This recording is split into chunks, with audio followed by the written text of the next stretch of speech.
Hello, in this section of Unit 2, Lesson 7, we'll be talking about exponential growth and decay. We are going to model growth and decay with equations and apply the growth and decay model in real-world situations. So let's first take a look at the definition of exponential growth and decay.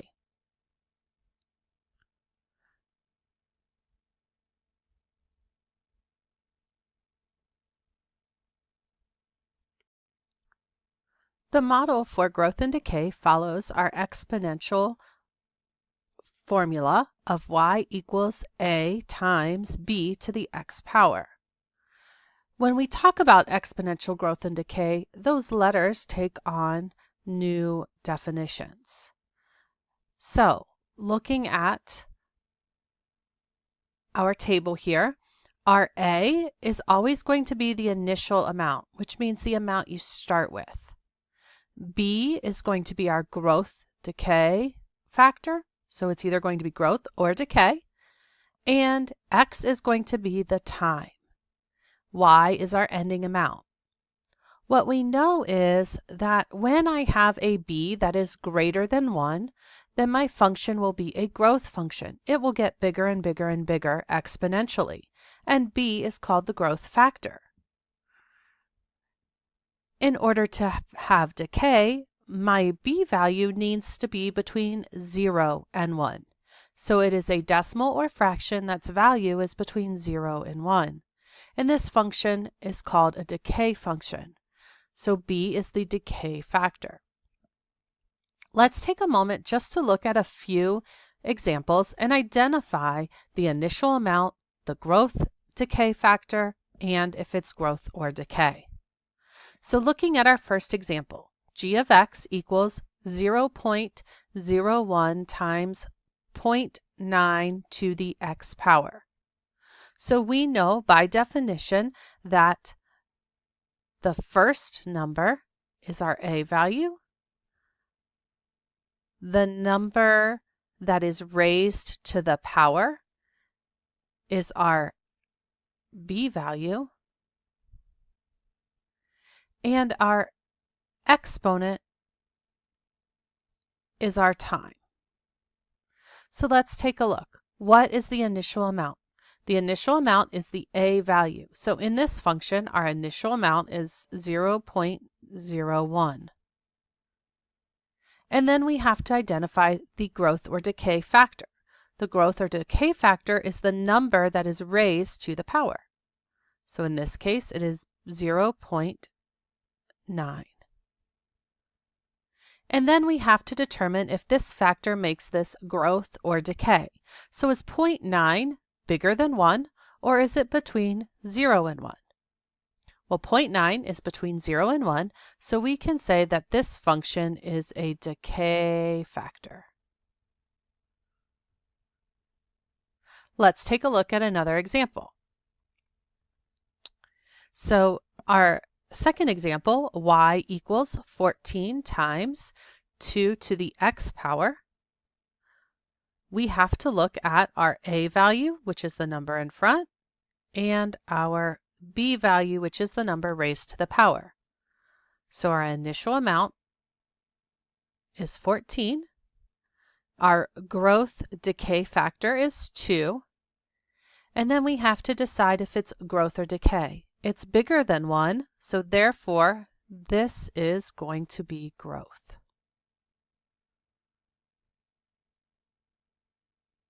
Pause the video and take a minute to see if you can identify the factors for example 2 and 3. Let's check your work. In the third example, we have an a value of 2/3 and a b value of 1.034.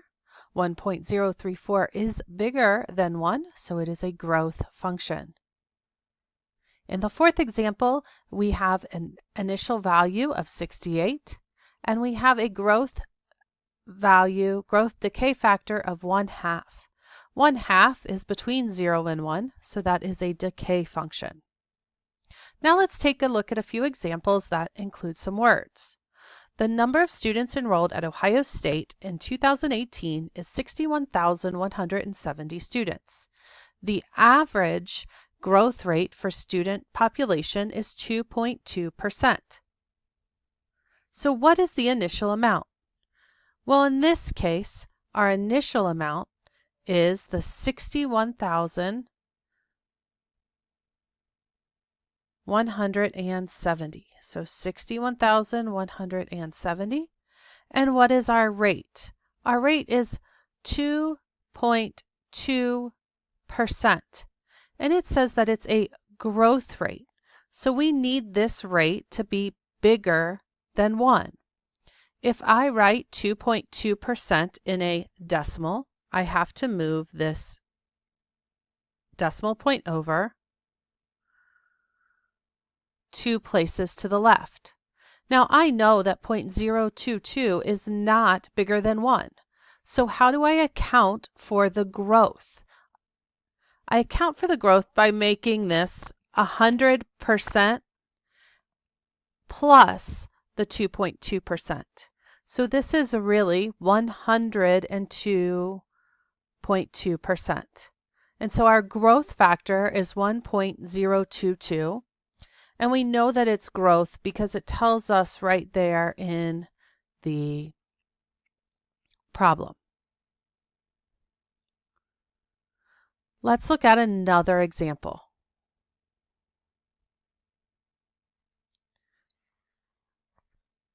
So far, the Reds are averaging 19,495 people per game, down from just over 3,000 from last season's average, making that about a 15% decrease in attendance.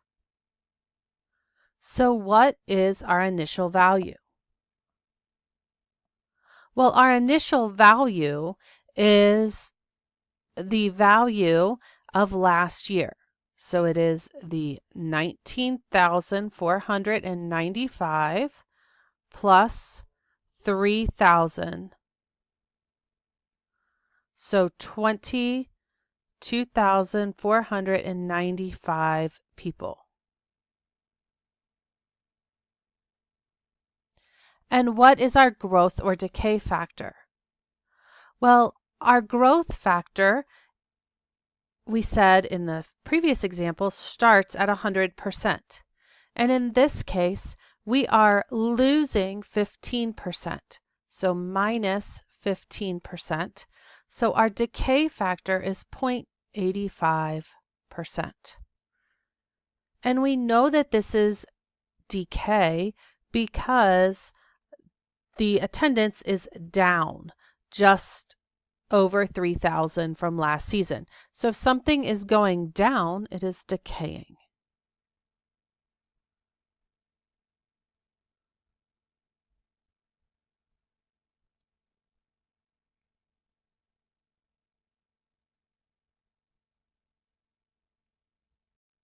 Okay, so now that we've had some practice identifying our initial amounts, growth and decay factor, let's take a look at some word problems.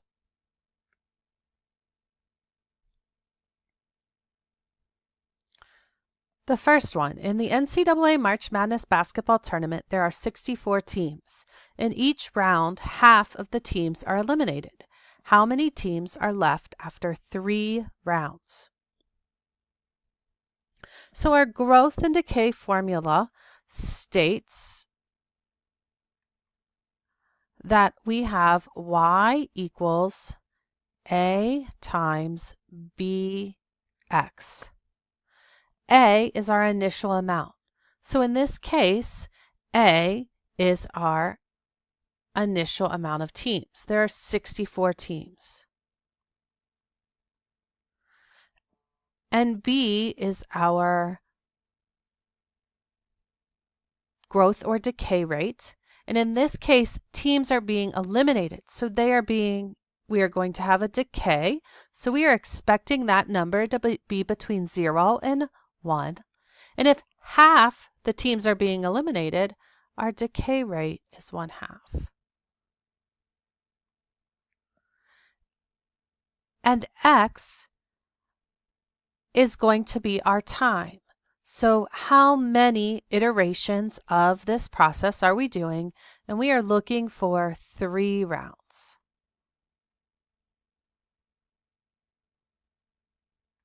So we can set up our equation as y equals 64 times 1/2 to the 3rd power. And if you are using your calculator, as you will for this section,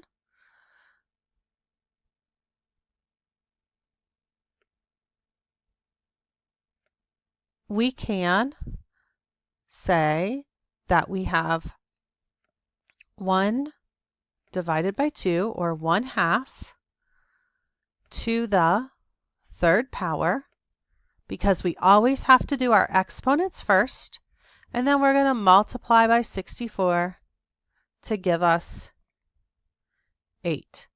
So after 3 rounds of our tournament, we will have 8 teams.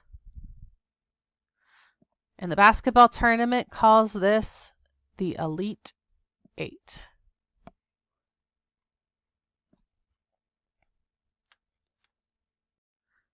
Now let's take a look at the last problem. Suppose you start a lawn care service. In your first year of business, you earn $1,200 in profit. Each year, your profit increases by 6%. What would your profit be after 4 years? So again, we use the model y equals a times bx. A is our initial amount, which is 1,200.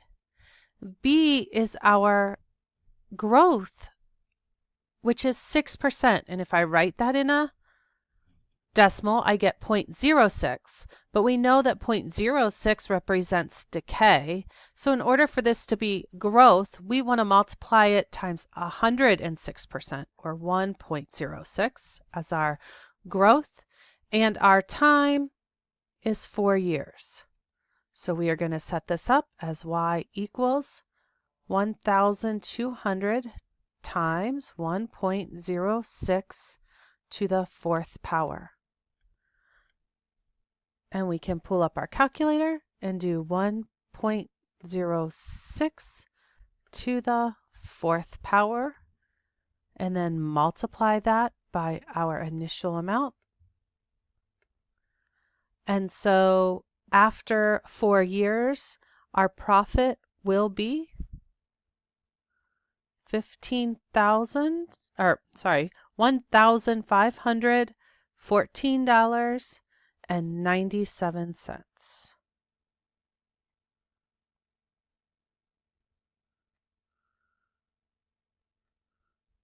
So take a minute, pause the video, and see if you can tackle the middle problem. The last part of this section talks about a very specific type of exponential growth, and that is the compound interest formula. So you can see there in the yellow box, the compound interest formula is A for the amount at the end of the interest period. P is the principal amount, or the amount you deposit into a bank account. 1 plus R over N. R is the interest rate in a decimal form.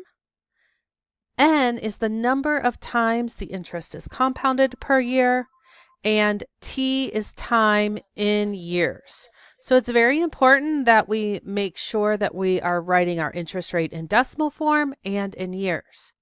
To the right is a little chart to remind you of how interest is compounded. If it's compounded annually, that's once per year, quarterly, 4 times per year, and so on and so forth. That would be a good thing to add to your notes. So let's take a look at this example. So looking at this example, we are depositing $20,000, earning 1.5% compounded quarterly after 3 years. So our initial amount, or our principal, is $20,000. Our interest rate in decimal form is 0.015. We're compounding quarterly, so we're dividing by 4 because there are 4 quarters in a year. And we are doing this after 3 years. So we can write our expression and type that into our Desmos calculator.